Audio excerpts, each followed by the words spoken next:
now let's dive into small cell lung cancer, right? So sort of the more aggressive subtype of lung cancer. This occurs about in 15% of patients with lung cancer who have the small cell lung cancer, named after the fact that it's actually the cells appear small under the microscope.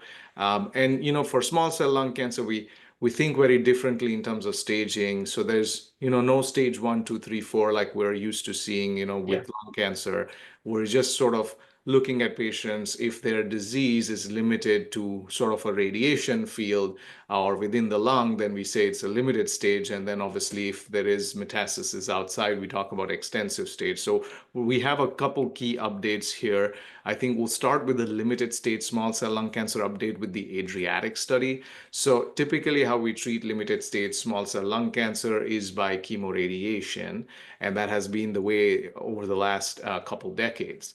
This study, what it did was, after chemoradiotherapy for patients who did not have any progression of their disease on chemoradiation, this study randomized patients to durvalumab infusions every month versus a placebo.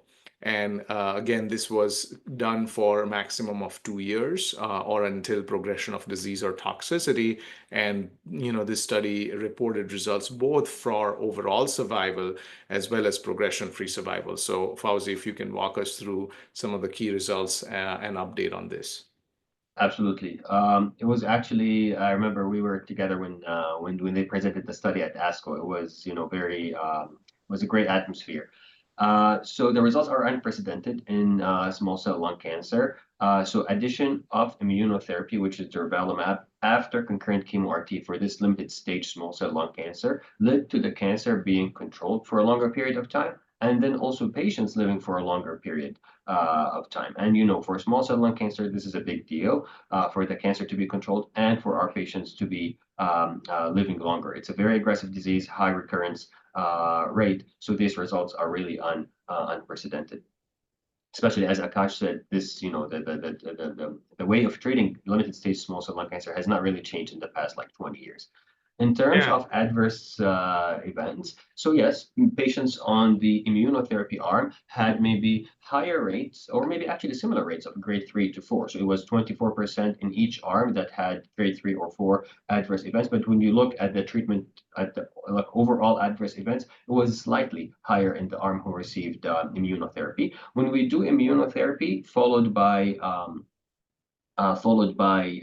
radiation, we worry about pneumonitis, but it did not appear that, or like inflammation of the lungs, but it did not appear that the rate was significantly higher in those who got immunotherapy. But nonetheless, patients still lived longer and their cancer was controlled for a longer period of time. So this is very exciting data for our patients.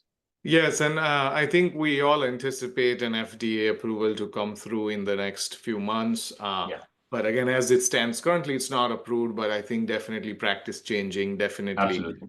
something we're excited about in terms of improving outcomes for our patients with limited stage small cell lung cancer.